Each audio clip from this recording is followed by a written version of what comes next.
Austin Hill has been suspended for the upcoming race at Iowa Speedway. We have an update on Stewart Friesen's condition, and there are a couple new names inside my power rankings.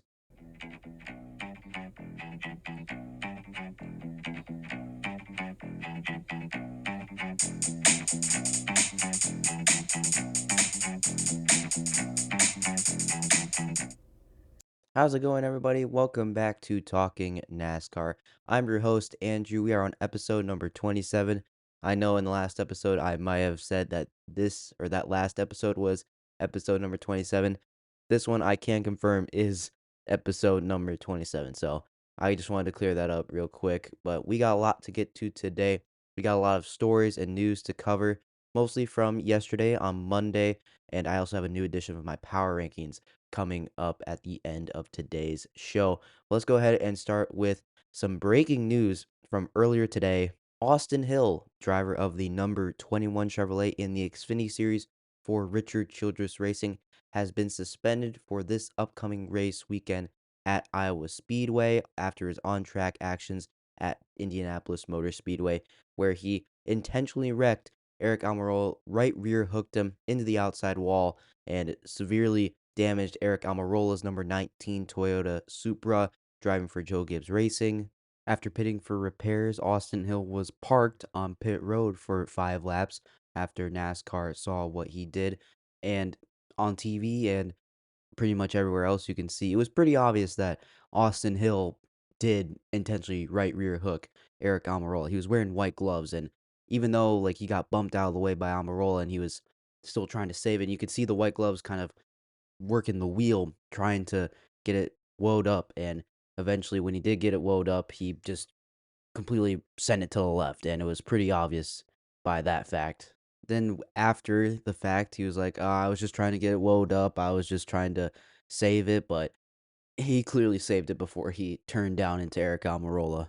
Then after he got parked and he was just sitting there on pit road, he was mad at NASCAR, just not very happy with them, calling them out, cussing them out. So it was not a good look for Austin Hill, even though a couple weeks ago he said he wanted to be the example for all the rookies in the Xfinity Series garage. So there's that, I guess. But Richard Childress Racing released a statement on X saying they will not appeal this decision by NASCAR, and that Austin Dillon will fill in for Austin Hill in the number 21 this weekend at Iowa Speedway. This is a little surprising to me, to be honest, because I thought, based on what Richard Childress, team owner, said a little bit before the NASCAR Cup Series race on Sunday from Indianapolis, that he said Austin Hill should not be suspended. That's what he thought in his mind. But it's interesting to see now that he's kind of flipped a 180 and kind of taken the opposite opinion and will not appeal that decision. My thoughts on the penalty are that I agree with the punishment. The punishment befits the crime made by Austin Hill.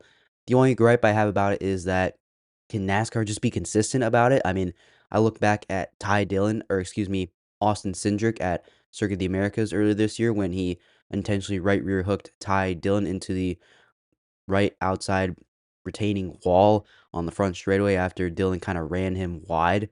But NASCAR didn't do anything on track. They waited till after the race had concluded on Monday to assess a penalty, which was a points penalty. And in this case, for Austin Hill, he didn't receive a points penalty. He's just going to receive a suspension, and he got parked on pit road for a couple laps.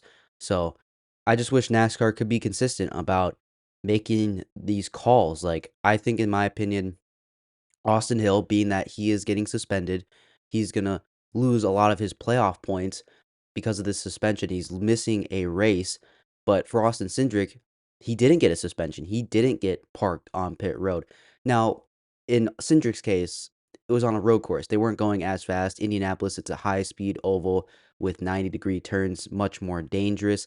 And Eric Almirola said on pit road, or after he was released from the infield care center, that was one of the harder impacts he's had, considering all the really hard impacts he's had in his career. I go back to Kansas back in the day where he hit the wall really hard and had several injuries to his back and neck. But I feel like NASCAR just needs to be more consistent. Like, park Austin Cindric in that situation. Park him for a lap or two.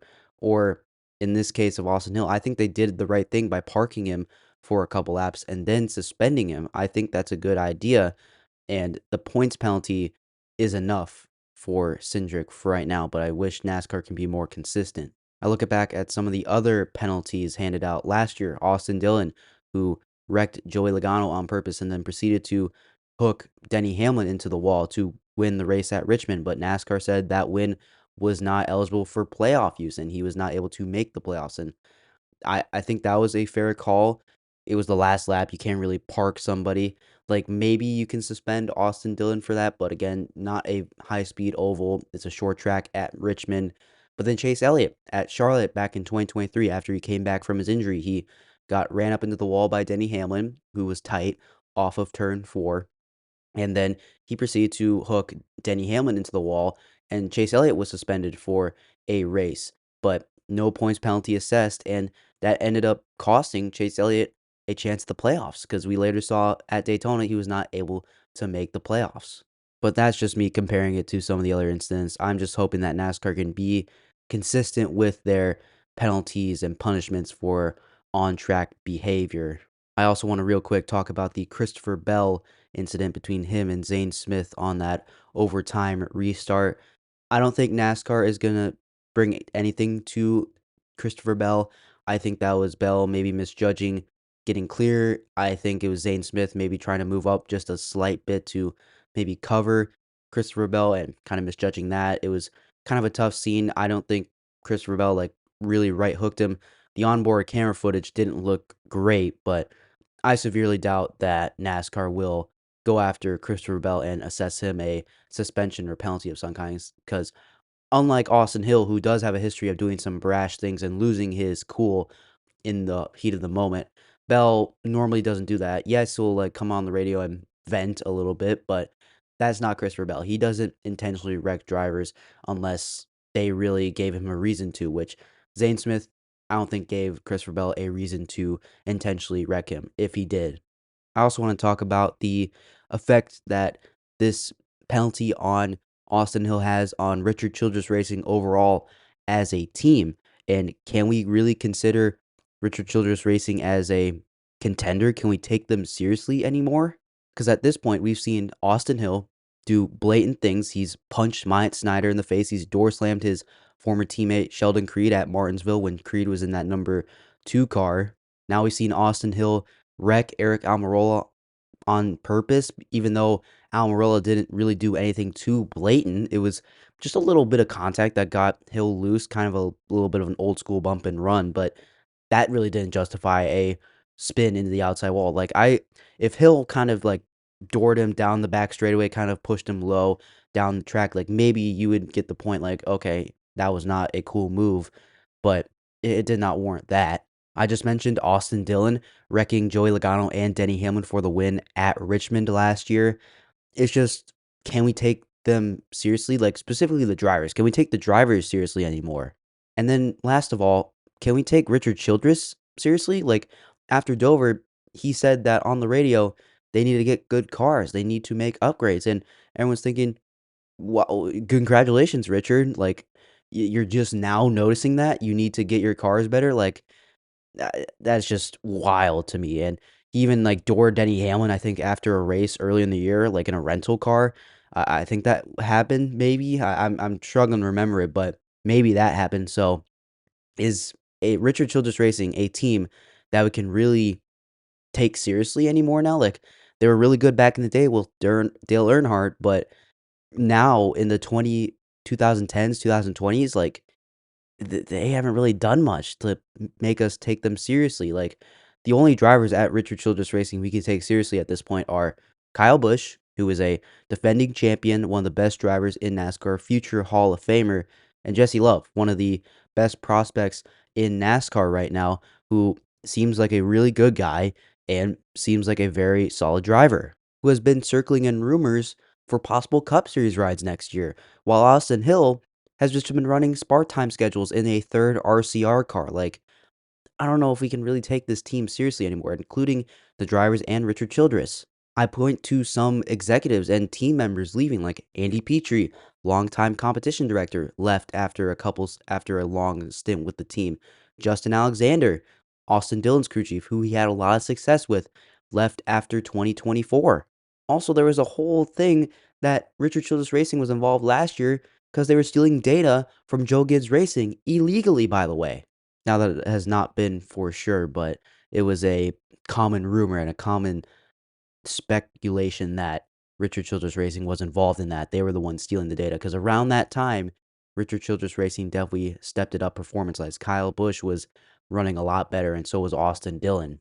But those are all the things I've been thinking after this suspension and all these actions by Austin Hill after the Indianapolis Motor Speedway incident. But let me know down in the comments what you think. Can you take Richard Childress Racing seriously? Can you take Richard Childress seriously on track now?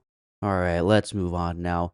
Let's talk about Stewart Friesen. Now, Monday night after the Cup Series race, he was competing in Quebec, Canada, his hometown. He's from Canada, NASCAR Craftsman Truck Series regular, driver owner, running a very successful team, making the playoffs this season with a good run at Michigan. Was involved in a humongous, fiery dirt racing accident at, I believe, let me see what the track is called real quick. Friesen was involved in that crash at Autodrome Drummond Raceway. So, a Canadian name. I'm not very good in Canadian, guys.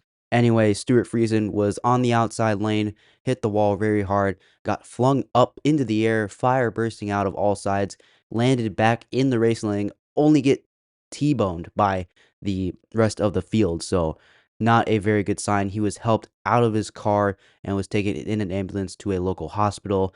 His wife, Jessica, released a statement on X that night saying, quote, "As most of you know by now, Stewart was involved in a multi-car accident at Autodrome Drummond in Quebec, Canada last night. CT scans have come back clear of any head, neck, or spine injuries. Unfortunately, he is still in a tremendous amount of pain.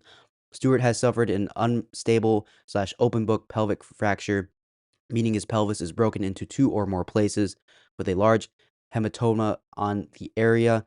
I'm not a doctor, guys, so I don't know what that means. Sorry. Stewart also has a fractured right leg. Both of these injuries will require surgery. Stewart was transferred to a larger hospital this morning for these procedures. His vitals are stable, and after receiving additional pain medication, he is in better spirits and resting. Thank you to Tommy, Conroy, and Martin Roy, who stayed with Stewart last night. Thank you to everyone who has reached out and sent prayers and positive thoughts. Thank you to all the manufacturers who have made dirt modifieds and safe as possible, and to the track crew for their patience and hard work getting Stu out of the car. We will share more updates as soon as we have them. Thank you all for your continued support. Then Jessica Friesen posted again later today saying, quote, on X, "Stewart continues to be in serious but stable condition here at a hospital in Quebec. He will be transferred to another hospital in New York tomorrow, where multiple surgeries will take place in the coming days. We want to thank everyone here at the hospital in Trois-Rivières, Quebec, for the outstanding care, and several members of the racing community who have helped facilitate getting Stewart closer to home. The outpouring of support from all of our racing family has been overwhelming in the best way. Thank you all for your outreach and encouragement as we continue to work through the next steps in Stewart's recovery." I just want to say before anything else, I wish the best of luck to Stewart Friesen and Jessica Friesen in the ongoing recovery that Stewart is going to undergo. Multiple surgeries, though, is going to be a tough, man. Things continue to go bad for worse for Stewart Friesen. On Friday night, he finished third in the Craftsman Truck Series race at IRP after starting from the back of the field after start having to go to the rear of the field, and that result was penalized and disqualified after that truck failed post-race inspection, and they are appealing that, by the way, and we have yet to hear on whether that appeal will be overturned or granted. So, again, best of luck in the recovery to Stewart Friesen and Jessica Friesen as well. There's no timetable on Stewart's return to the Truck Series, and I imagine if he does miss the next two races at least, he'll be granted a playoff waiver. But on the other hand, will he be able to return to the NASCAR Craftsman Truck Series in time for the playoffs? Again, Stewart has qualified for the drivers' playoffs with that win at Michigan earlier this season, but with the amount of surgeries he's going to undergo and just the amount of things that have already been said about his condition so far is doesn't give me a lot of hope because the Truck Series playoff starts in a month. there's only 2 more races left in the regular season, so I am not very confident, or I'm worried for the things that are yet to come for Stewart Friesen this season. Again, Stewart is a fan favorite. He's a Canadian. He's one of the few Canadians in the NASCAR world right now. He runs a successful driver owner team with Halmar Racings. He owns the 52 truck. Sometimes he'll bring out the 62 truck every now and then, but he's been credited with being one of the more successful driver owner teams in NASCAR, making the playoffs several times. But I'm just hoping that Stewart Friesen can get back quickly, have a quick and full recovery so he can get back to racing, because I know he loves to race. He was racing in the dirt on late models before he had that crash. He was racing in the Truck Series in Indianapolis. So just best of luck to Stewart, and hope he can get back soon from this setback. All right, let's go ahead and move on to some news in the ARCA Menard series. First off, Chris Wright, who was recently let go from his full-time ride in the Xfinity series from Our Motorsports in the number 5 car, will be returning to Venturini Motorsports on a multi-race ARCA Menard series deal, with the first race coming at Iowa. Chris Wright has made 35 career starts in the ARCA Menard series, 22 of them coming with Venturini Motorsports. So it'll be interesting to see what Chris Wright can do in ARCA. It'll be interesting to see what his future will be in ARCA, if this is a kind of a tryout for him, because Venturini Motorsports is closing up shop at the end of the year and selling off most of their assets to Nitro Racing, I believe. I think it's Nitro Racing. I'm not very familiar. I can't think of it off the top of my head, but really cool to see Chris Wright getting another opportunity. We'll see what he does with this. However, Chris Wright was not the only one to secure a multi-race deal with Venturini Motorsports in the ARCA Menard series, because Jade Avedizian, a Toyota development driver prospect, will be making her ARCA Menard series debut on August 31st at Duquoin State Fairgrounds in the number 25 car. I think I pronounced that right. Someone may have to check me in the comments, because I am not very confident in that pronunciation. Jade Avedizian is most known for making her name in the dirt racing scene on several other racing series on dirt. However, her transition to asphalt has been pretty good, being the first woman to win the Cars Tour PLM earlier this season and won the season opener at the New River All American Speedway. So very cool to see there.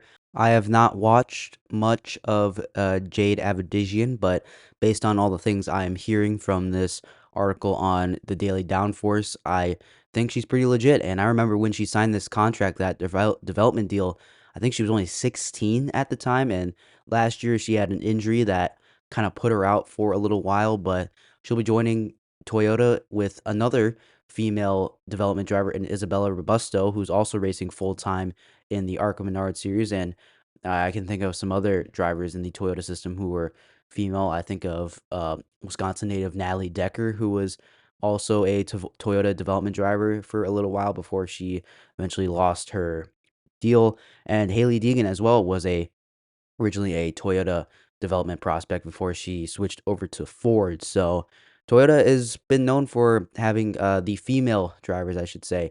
I guess Danica Patrick really was known with Stewart Haas Racing and Ford and Chevy. But besides that point, it's pretty cool to see. Good luck to Jade Avedizian in her first couple starts in the ARCA Menard series. And she does have the goal of cup racing one day. And she has said that Kyle Larson and Christopher Bell are her idols and the ones she looks up to. So we'll see how Jade Avedizian does in her first couple starts in ARCA. Now, moving on to some slightly more disappointing news, I should say. Jeff Gluck, who was a host of the athletic NASCAR side of things, as well as the host of the Teardown podcast, talked about the possible changes coming to the NASCAR playoff format with Jordan Bianchi, the co-host of the Teardown, and he talked about the meetings for the possible new playoff format comprised of NASCAR drivers and owners that he himself is on, and he talks about and is in full conversation with these meetings. And he talked about how there was one at the Daytona 500 and one at the Coca-Cola 600 back in May, and there's not been one since then. saying it's been radio silent from NASCAR. And he also said a couple weeks ago that the single race finale will get the axe by next year, saying, quote, I would have told you a few weeks ago that there's probably a 90 to 95% chance that the one race playoff was dead next year. He also continued talking about the potential of reducing the playoff and possibly changing it further, but the TV companies have stepped in and they wanted to keep things as is. And he ended up saying, quote, TV wants a playoff. They want eliminations. I don't know exactly what they want, but they want something close to, I think, what is happening now. So I think that was Jeff Gluck ruling out the possibility of changing the playoff format from what we have now, where there are eliminations, to a full season playoff format. Now, I will say, I do like the playoff format, and I have grown up in the era where you have brackets, you have tournaments, you have tournament brackets like the MLB, NBA, you have the NFL with that kind of stuff. And I think NASCAR having eliminations isn't a bad thing. I just think the playoff format itself needs a little bit of improvements, like the one race finale.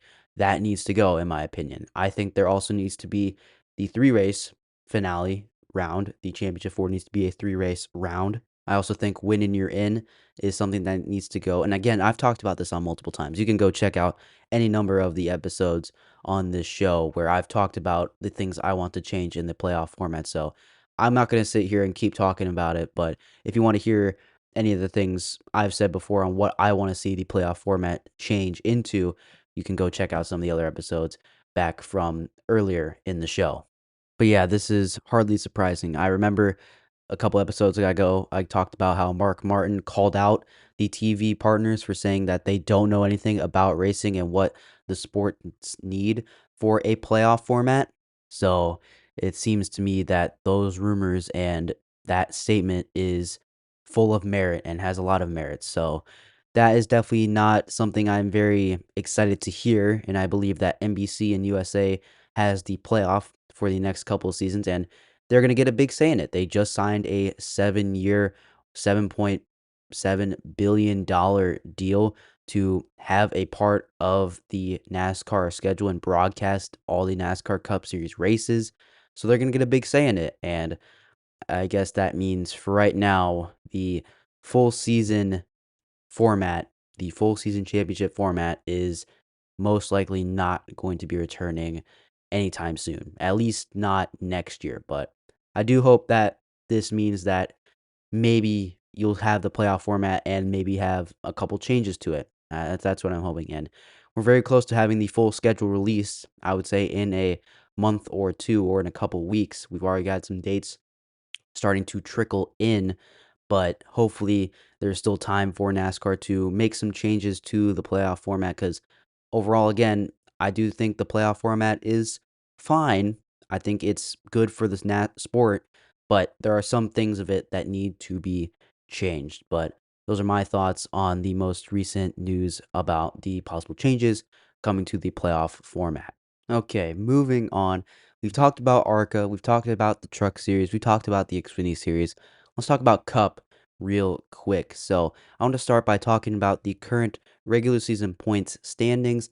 I saw this little post from the NASCAR Insights account on X pointing out how close the regular season points standings are. So, Chase Elliott obviously in first by 4 points over William Byron, over 15 points over his teammate Kyle Larson in third, and 20 points over fourth place Denny Hamlin. He also mentions that this is the closest battle for the regular season point standings from fourth to first since 2017. And I guess Chase Elliott was right when he said that the full season points system wouldn't be that bad because this is shaping up to be a really competitive regular season points standings championship.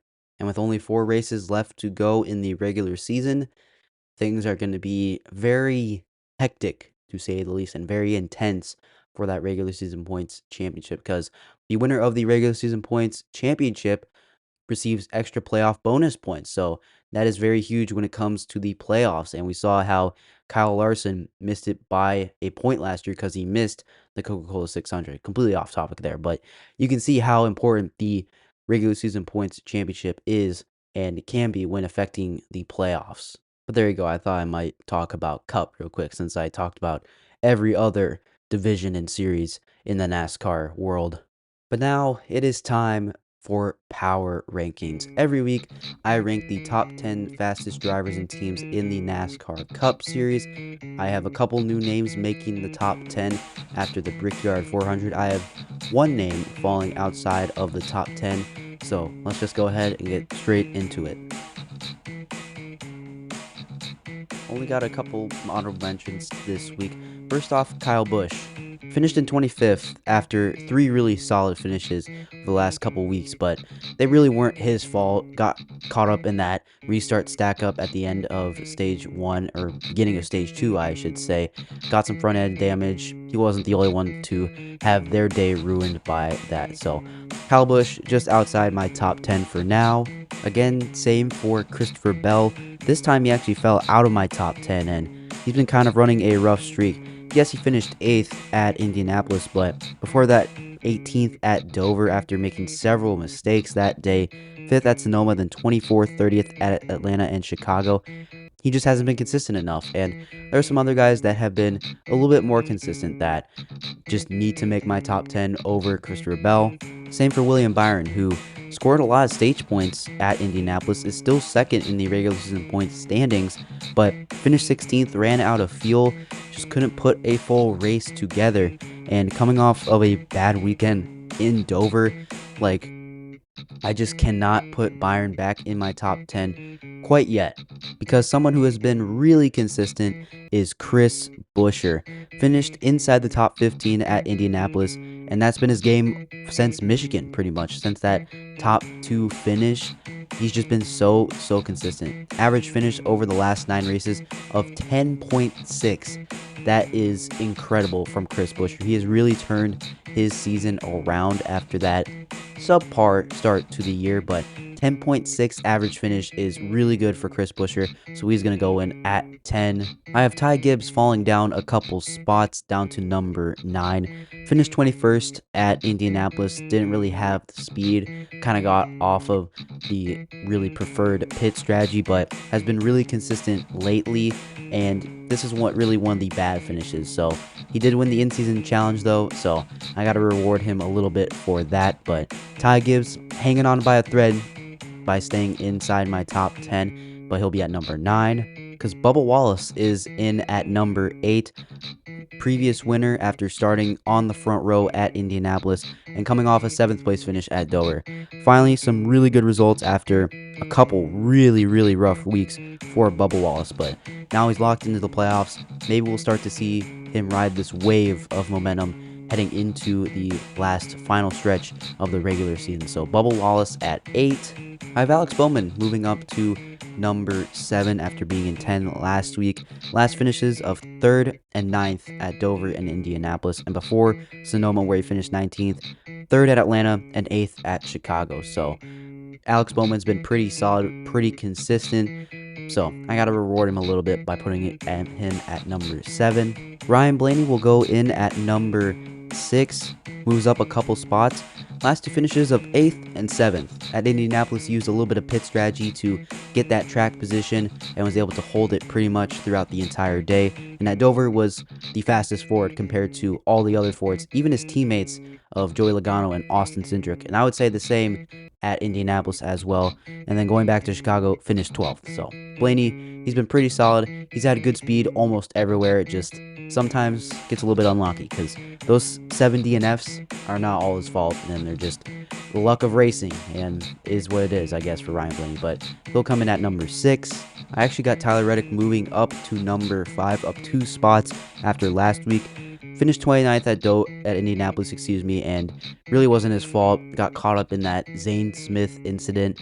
Just really nowhere to go, right in his lap. I mean, you can't blame Tyler Reddick, who had top 10 speed most of the day. Finished with a DNF as well, but Dover finished 12th, Sonoma 6th, Chicago 3rd, and Atlanta 4th. And Atlanta is a super speedway, so I mean, gotta give Tyler Reddick a little bit of credit here. So who move up to number 5? I've slept on Chase Briscoe a lot this season, but finished 18th at Indianapolis, but led the second most amount of laps, then finished 2nd at Dover, 2nd at Sonoma, And even though he had two rough races at Chicago and Atlanta, he won Pocono a couple weeks ago. He's had really good speed at a lot of racetracks. So hopefully that he can carry that into Iowa in this final stretch into the playoffs.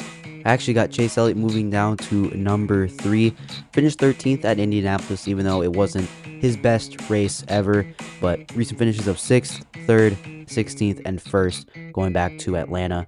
Chase Elliott, he's been very solid. He still holds that regular season points lead, though it's only by 6 points. He does need to be a little more consistent and rack up some more good finishes and get some stage points if he wants to hold that regular season championship lead. But Chase Elliott at 3, again, very consistent.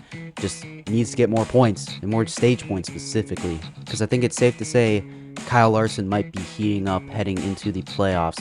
Recent finishes of 2nd, 4th, and then 13th back at Chicago. Kyle Larson, before, he was fine. He was getting solid finishes, but now we might be seeing him start to heat up and carry that momentum, all because of that late dirt win a couple days ago, I should say. So maybe this is the momentum that Kyle Larson needs. He's still 3rd in the regular season points standings. I don't think I need to say a lot to justify why Kyle Larson should be inside the top 3 here. And finally, at number 1, Denny Hamlin still remains. Hamlin had to start in the back after crashing in practice, started 39th and rallied all the way up to 3rd. I mean, what can this guy not do? And then won Dover last week, and even though at Sonoma it's not his best road course, he got Watkins Glen coming up, and that's the track, or the road course I should say, that he's actually won at. And he actually finished 4th at Chicago, so I mean, Denny Hamlin's been pretty solid over these summer months, even though he's had a lot of road courses mixed in. And again, he's only 20 points out of that regular season points lead. But there you go. That is my top 10 for this week after the Brickyard 400. Let me know down in the comments who should be off this list, who should be on this list. Should Byron and Bell still be on there? Should anybody be off there, like Bubba Wallace maybe, for example? Because I don't really see him staying in my top 10 for very long, but he can easily prove me wrong, but we'll have to wait and see on that. That's all I got for you guys today. Hope you enjoyed this episode of Talking NASCAR. Go check out this show on any of these podcast platforms: Spotify, Apple Podcasts, YouTube. Go check out the YouTube channel because it's cool. It's YouTube. What do you expect? It's YouTube. And also go check out anywhere you get your podcast. Also go check out Talking Sports with Miles and Andrew. That is the other show I co-host with. We just released an episode a couple days ago. And also go check out my last episode of Talking NASCAR. But that's all I got for you guys today, and I will see you in the next episode. Take care, everybody.